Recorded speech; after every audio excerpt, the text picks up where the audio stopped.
Ahí está. Bueno, volvemos, arrancamos del principio, así queda en el video.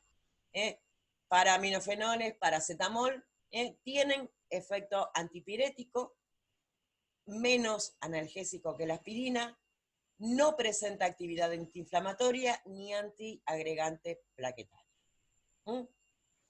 ¿Qué quiere decir esto? O sea, lo puedo usar para la fiebre, lo puedo usar para bajar la fiebre, lo puedo usar como analgésico, pero por lo general, para utilizarlo como analgésico tengo que utilizar una dosis mayor en comparación con la aspirina para que tenga la misma eficacia. El paracetamol viene hasta 1 gramo. Puedo tomar hasta 1 gramo cada 12 horas, porque ojo con el paracetamol, ojo.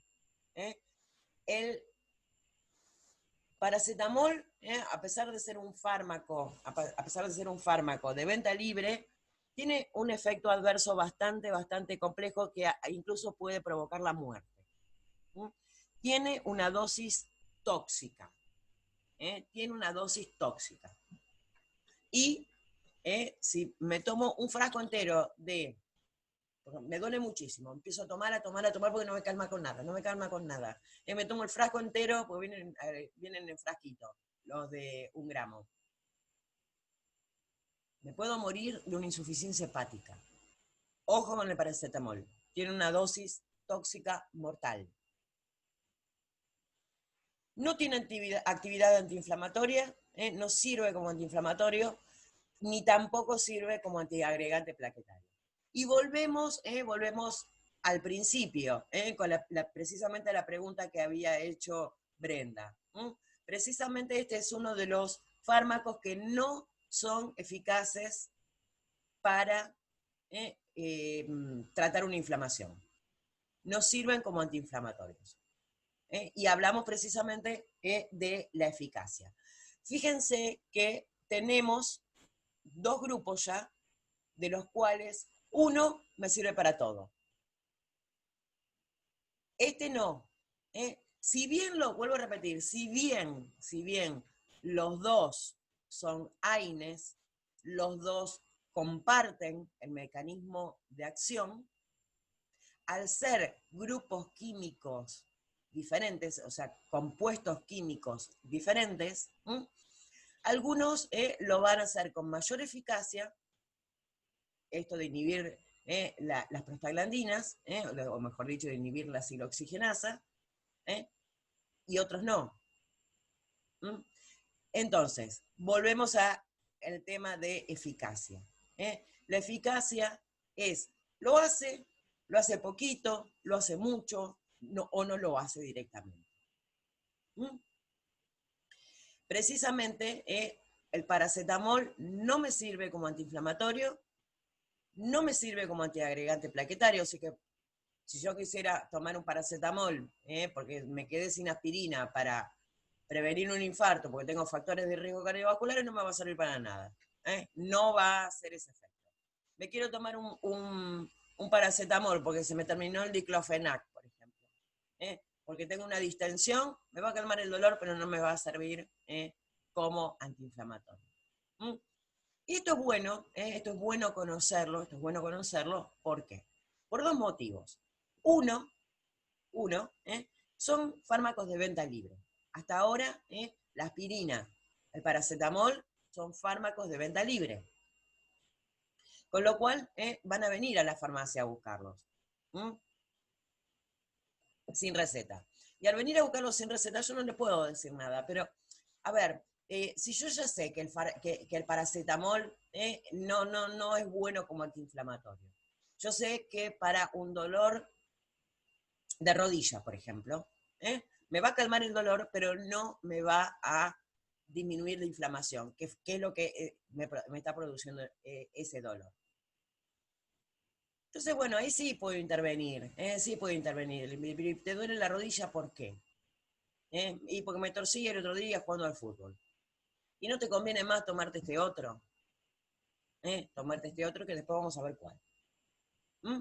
Nosotros ya sabemos que hasta ahora la aspirina es bueno como antiinflamatorio, es bueno como analgésico, es bueno como antipirético.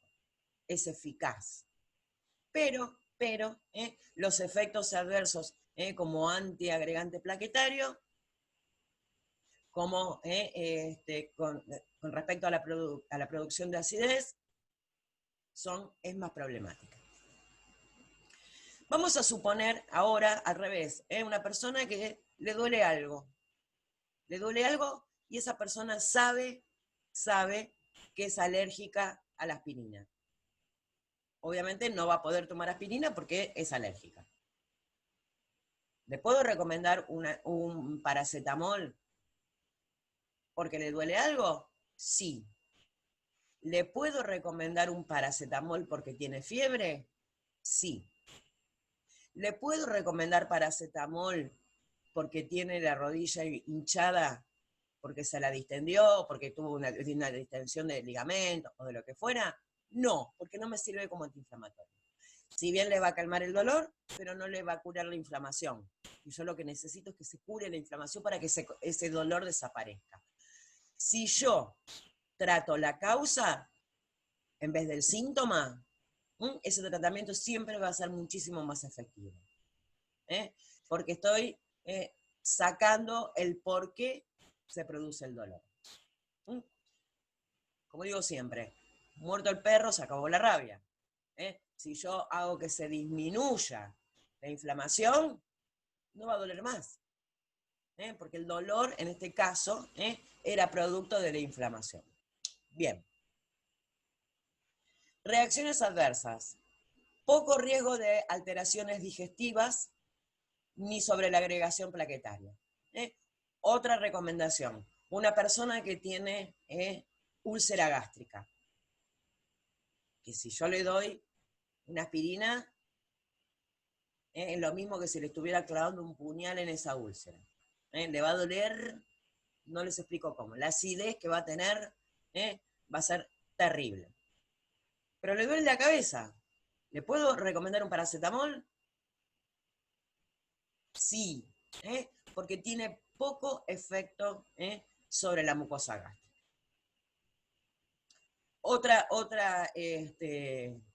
Otro ejemplo. Una persona que tiene hemofilia. Hemofilia es una enfermedad hemorrágica. O, como hasta hace poco ahora porque se fue un poquito el calor, y los mosquitos del dengue empezaron a desaparecer. Ante síntomas de dengue, no tomar aspirina. Porque puede desarrollarse como una enfermedad hemorrágica. ¿Pero le puedo dar un paracetamol para disminuir la fiebre? Sí, porque no tiene efecto sobre la agregación plaquetaria. Y dengue mucho, hay más casos de dengue, o por lo menos en la época de verano, ahora están aumentando los casos de coronavirus precisamente por el frío, pero en la época de verano hubo muchísimos más casos de dengue que de coronavirus, pero nadie hablaba porque obviamente, no sé, porque la verdad que es tan problemático como el corona. Bien. Puede producir un aumento reversible de las enzimas hepáticas. Con dosis altas puede aparecer mareos y excitación. Esto de mareos y excitación precisamente se dan por la intoxicación hepática. Esto del aumento de las enzimas hepáticas se produce precisamente por el daño hepático que pueden llegar a producir. Cuando la dosis es muy alta y reiterada, o cuando hay una sobredosis, que si no me esperen, esperen que ahora hago la cuenta. Ahora les digo bien cuál es la dosis tóxica. Pero como yo de matemática soy un 0 a la izquierda, el único que sé de matemática, el 0 a la izquierda no sirve para nada, tengo que usar la calculadora. Bien, la dosis tóxica es entre 7 y 10 gramos, con lo cual, fíjense que si las botellitas esas de 1 gramo vienen como 50, con que me tome 8 juntas, 7 juntas, 10 juntas, ya se produce un daño hepático bastante importante y a veces irreversible.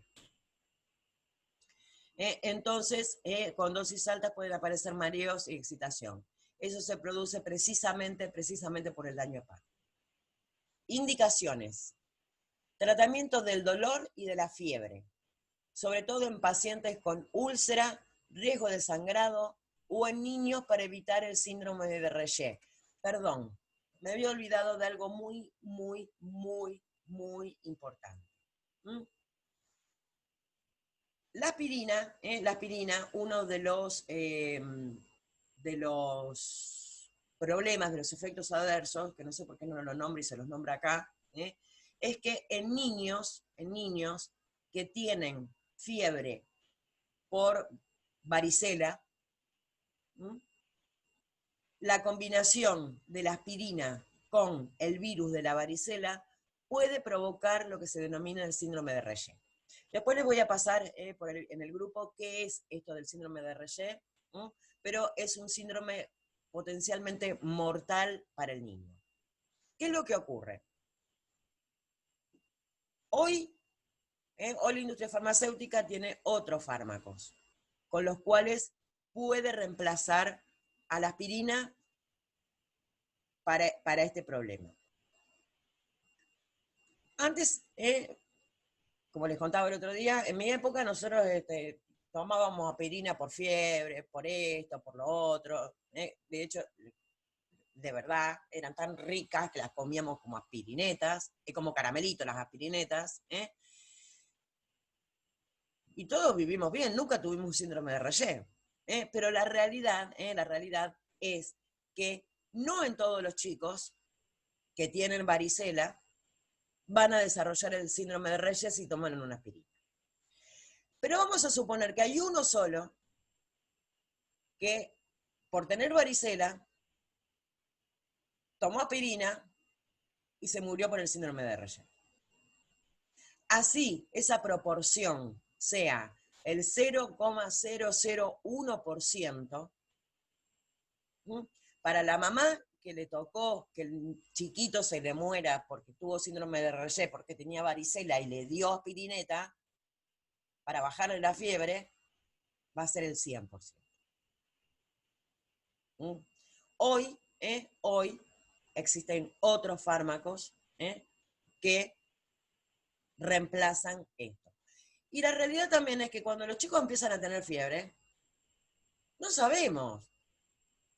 Soy mamá, el nene tiene fiebre, yo no sé si es porque tiene varicela. Porque no lo sé. Hasta que no se empiece a brotar, no lo sé. O puede ser otra eruptiva. Puede tener fiebre por millones de cosas. Ustedes piensen que los chicos tienen su sistema inmunológico que todavía no está totalmente maduro, entonces van a levantar fiebre enseguida. Siempre van a tener fiebre. O, ¿por qué a los chicos se le dice mocoso? Estos mocositos. ¿Por qué? Con los mocos acá, chorreando. Bueno, es lógico, su sistema inmunológico todavía no está totalmente maduro y se pescan todo lo que anda dando vuelta. Lo cual es maravilloso. Porque eso va a hacer que su sistema inmunológico empiece a tener defensas. Pero bueno, eso ya después lo vamos a ver. Bueno, la historieta es esta, que con la aspirina y la combinación de la aspirina con el virus de la varicela puede provocar el síndrome de Reye. Por eso es esto. Sustituye la aspirina por sus menores efectos adversos como analgésico. Pero no puede utilizarse como antirreumático, dado que no posee actividad antiinflamatoria. ¿Viste, Bárbara? Este no se puede. Bien. Vamos a ver ahora otro grupo que son las pirazolonas. el fármaco es la dipirona y la fenilbutazona. La fenilbutazona prácticamente no se usa. Y acá nos vamos a meter un poquitito más con respecto a lo que estuvimos hablando el otro día, que ya adelantamos un poquitito con respecto a la dipirona. Ya sabíamos que estaba prohibida en algunos países. Dice, son fármacos analgésicos, antiinflamatorios y antipiréticos. Alteran menos la agregación plaquetaria, tienen menos efectos nocivos sobre la mucosa gástrica, poseen un ligero efecto relajante muscular, por lo que son útiles en dolores de tipo cólico. Acá hay una diferencia importante con respecto a los anteriores. Hasta ahora, los dos grupos anteriores que vimos que eran para el dolor somático, pero no me servían para el dolor visceral. Sí, la dipirona. De hecho, van a ver que la iosina a veces viene, la buscapina compuesta, que tiene iosina y dipirona. ¿Por qué? Precisamente porque estos sí pueden actuar en el dolor cólico, porque relajan el músculo liso. Vienen sin ser antiespasmódico, como si lo es la iosina, relajan el músculo liso. Y ese dolor que se caracterizaba por una contracción, contracción fuerte, que era lo que provocaba el dolor, y relajación, que era el alivio, dolía, aflojaba, ese dolor cólico. Precisamente la dipirona, al tener esa propiedad también de hacer que ese músculo se relaje, también sirve como para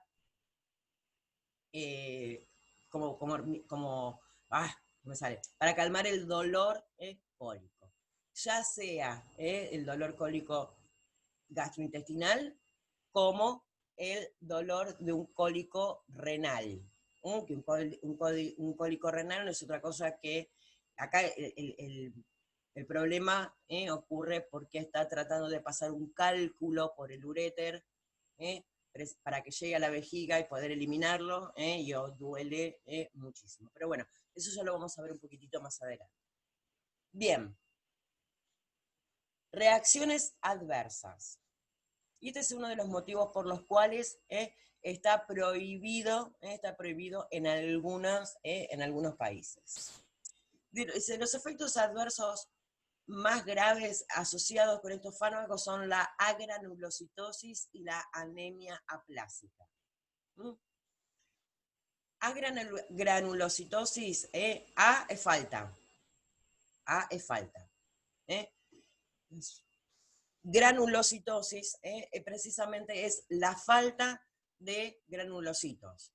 Los granulocitos no son otra cosa que células de nuestro sistema inmunológico, de nuestro sistema de defensas. Si desaparecen estas células, nosotros vamos a estar totalmente inmunosuprimidos. Y la anemia aplásica, la anemia es precisamente la falta o que los glóbulos rojos estén demasiado chiquititos, y es precisamente porque no se producen en la médula ósea. Con lo cual, también es bastante incompatible con la vida. Una anemia aplásica, porque si yo no tengo glóbulos rojos, ya vimos que los glóbulos rojos eran células esenciales en mi organismo, porque eran los que se encargaban de llevar para todos lados el oxígeno. Entonces, obviamente, si yo no tengo glóbulos rojos, porque me desaparecieron desde la fábrica, entonces, obviamente, se trata de utilizar este fármaco cuando realmente es necesario. Por eso, la dipirona, nombre comercial más conocido, la Novalgina, no debería venderse sin receta. Lo mismo que la bucapina compuesta, que tiene dipirona. Bien. Ese era el más importante. Indicaciones. Son útiles en el tratamiento del dolor y la fiebre. Fenilbutazona se utiliza también en el tratamiento de las lesiones articulares de origen autoinmune, como la espondilitis anquilopoyética, artritis reumatoidea, así como en los ataques de gota. Esto realmente es muchísimo menos específico. Hay medicamentos que son mucho más específicos para estas cosas. Como nos contaba Bárbara, que ella está usando metotrexato, que obviamente es muchísimo más específica para esa patología. Bien, y con el tema de gota lo vamos a ver un poquito más adelante. Derivados del ácido propiónico. Naproxeno, ibuprofeno. Ibuprofeno es el rey de la farmacia, porque encima viene en millones de presentaciones, en cápsulas de absorción rápida, en comprimidos, jarabe, de todo. Viene en distintas dosificaciones. ¿Por qué? ¿Por qué piensan? Porque precisamente, al igual que la aspirina, me sirve para todo. Es antipirético, antiinflamatorio, analgésico. Y por suerte,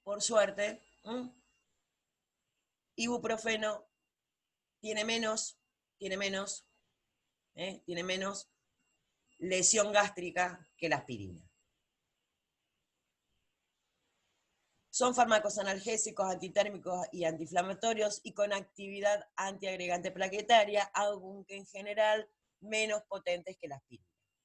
Indicaciones: se utilizan principalmente en la dismenorrea, los dolores posoperatorios y en los dolores cólicos. Otra cosa que nos suma, precisamente que también me sirve para los dolores cólicos.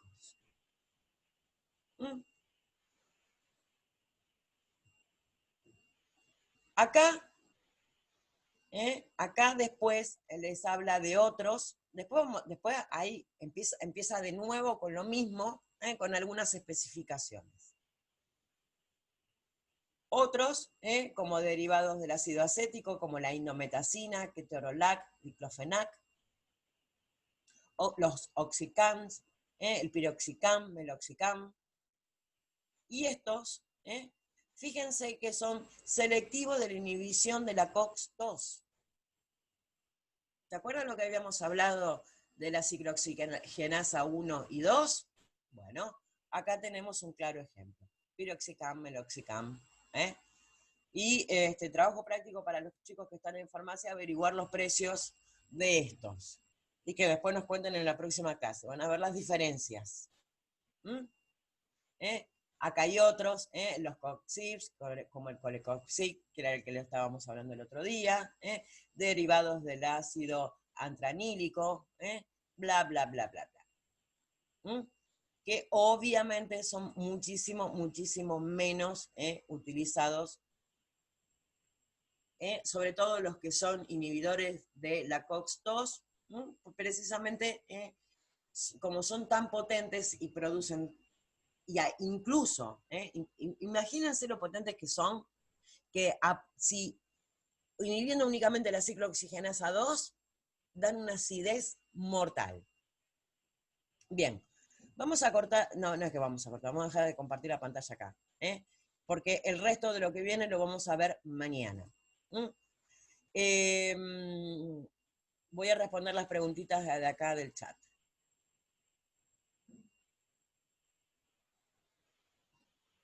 Lucía, en el caso de esteatosis hepática, ¿todos los AINES son perjudiciales, pero el paracetamol más? Sí, Lucía.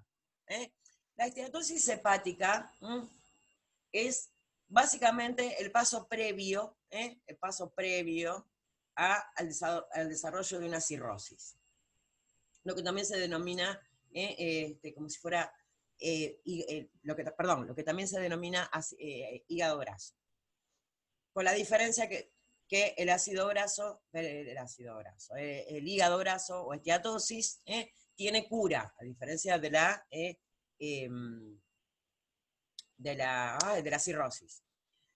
Y la diferencia es también en el cual el hígado todavía está funcionando. En la cirrosis va a haber un momento en que el hígado todavía va a estar funcionando, pero siempre va a tener una progresión hasta el punto que va a dejar de funcionar como corresponde. Entonces, como nosotros ya sabemos, gracias al LADME, que en el hígado se metabolizan todos los fármacos, cuanto más fármacos esté recibiendo esa persona, con esa incapacidad de hacer una buena metabolización, obviamente todos esos efectos adversos van a estar más incrementados. Stephanie dice, yo lo tomo para el dolor de cabeza. Supongo que será el paracetamol, que era de lo que veníamos hablando en ese momento. ¿Personas con presión arterial la pueden tomar o es mejor el ibuprofeno? Muy buena tu pregunta, Miriam. En realidad, una persona con hipertensión arterial es preferible para calmar un dolor o como antipirético el paracetamol antes que el ibuprofeno. ¿Por qué? Porque el ibuprofeno, digamos que en su constitución química, tiene sodio. Y al tener sodio, estoy consumiendo sodio, para un hipertenso es darle más o menos un revólver con 5 balas en vez de 6 para jugar a la ruleta rusa. La realidad es que si la persona que es hipertensa le duele la cabeza y se toma un ibuprofeno, no le va a pasar nada. Pero siempre es preferible un paracetamol. Pero que no sea que tome todos los días. Si le duele la cabeza un día, obviamente se puede tomar un ibuprofeno. María Cruz, profe, por el coronavirus recomiendan no tomar ibuprofeno, pero sí paracetamol. No lo sabía. Después investigo por qué. Como no es algo tan conocido, la verdad, estoy mintiendo acá. Lo había leído, pero mucha bolilla no leí. Después lo investigo y te cuento por qué. El paracetamol y ibuprofeno también es perjudicial para hipertensos. Stephanie, no sé si estás por ahí, porque vi que estabas entrando y saliendo, que seguramente tenés algún problema de la conexión. Bueno, es lo que ya había explicado recién.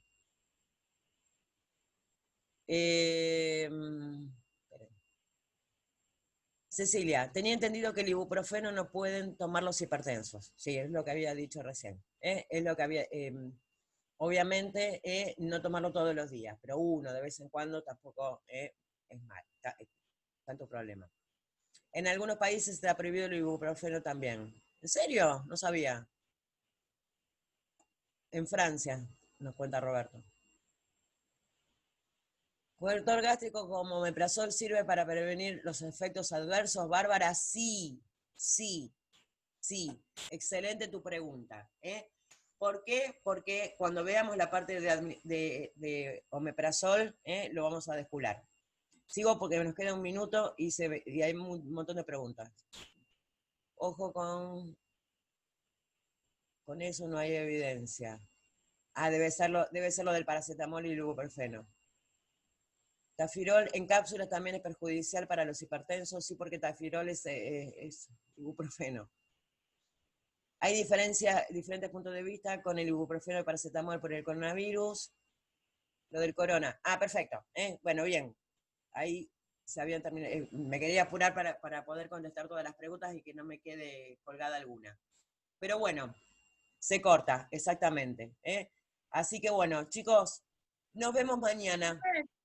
Sí, En realidad, lo del ibuprofeno con el tema del coronavirus es más por el dengue, más que por el corona.